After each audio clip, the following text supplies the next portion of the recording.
अस्सलाम वालेकुम everyone, welcome back to another video. कैसे हैं आप लोग? में अच्छे होंगे व्यूअर्स। इस वीडियो में हम बात करने जा रहे हैं one and only pap coin के बारे में। पैप कॉइन के तो वैसे दरवाजे बड़े ओपन हो चुके हैं, एक हाई वैल्यू जो है वो यहाँ पर ये कॉइन हो चुका है।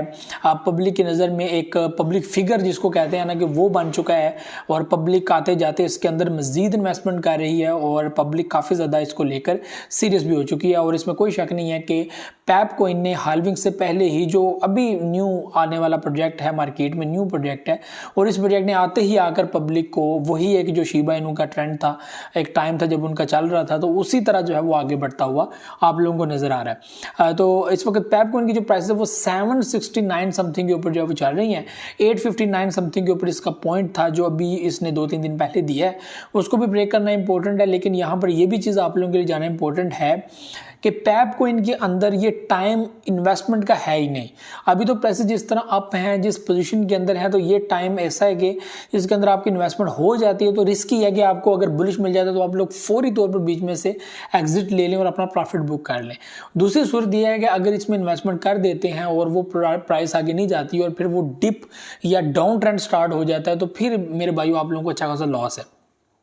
तो ये वो टाइम है, क्योंकि आगे हाल्विंग आ रही है, मंथ क्लोज हो रहा है, वीक क्लोज हो रहा है, तो इस तरह की बहुत सारी चीज़ें हैं जो नेक्स्ट जो है वो मंथ की स्टार्टिंग है। तो ये देखने वाली बात है। यहाँ पर अगर एक हफ्ते में मार्केट टर्न ले सकती है बड़े लेवल की तरफ, तो उसी तरह जो है वो एक हफ्ते में या 1-2 दिन के अंदर जो है वो प्राइसेस डाउन की तरफ जो है वो बढ़ सकती हैं। जो प्राइसेस 5,000, 7,000, 8,000 अब गई हैं, वैसे ही 5-7 हज़ार, 8,000 डाउन भी जो है वो फॉल कर सकते हैं। ये देखने वाली बात है। तो ये इस वक्त जो है वो पोजीशन है। वैसे तो अगर ओवरऑल मैं आप लोगों को चार्ट का सिनेरियो बताऊं तो चार्ट में इस वक्त डाउन ट्रेंड जो है वो फॉलो हो रहा है, डाउन ट्रेंड बन रहा है, और इस वक्त साइड वेव बनती हुई नजर आ रही है पैप कॉइन के अंदर भी। तो साइड वेव का मतलब ये होता है कि ना तो आप जा सकती है मार्केट, ना डाउन जा सकती है, जब तक ये अपनी कोई रास्ता नहीं कोई दिखाती कि हाँ यहाँ पर बुलिश हो सकती है, ट्रेंड बन रहा होता है, तो वो तब जब तक शो नहीं करते तब तक हम लोग डिसाइड नहीं कर सकते प्राइसेस का रुझान है वो किस साइड के ऊपर है।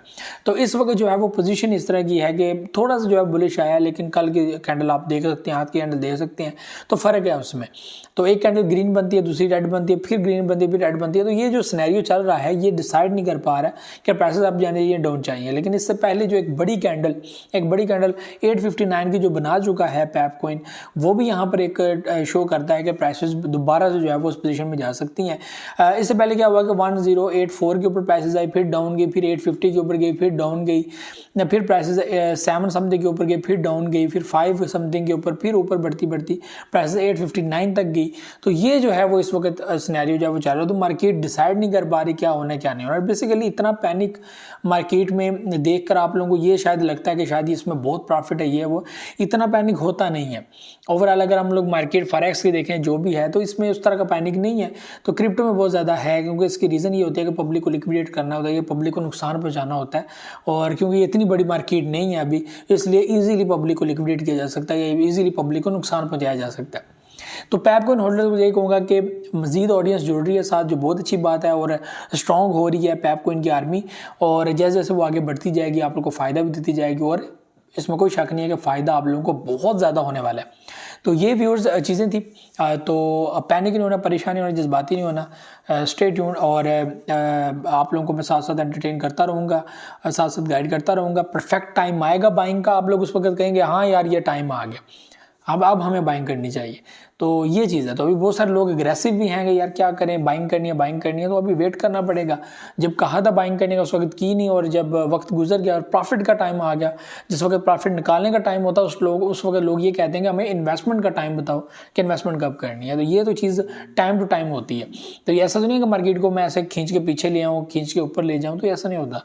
तो ये भी चीज़ें थी। मुझे तो इजाज़त, दुआ में याद रखिए, बहुत ज़्यादा करके। अल्लाह हाफ़िज़।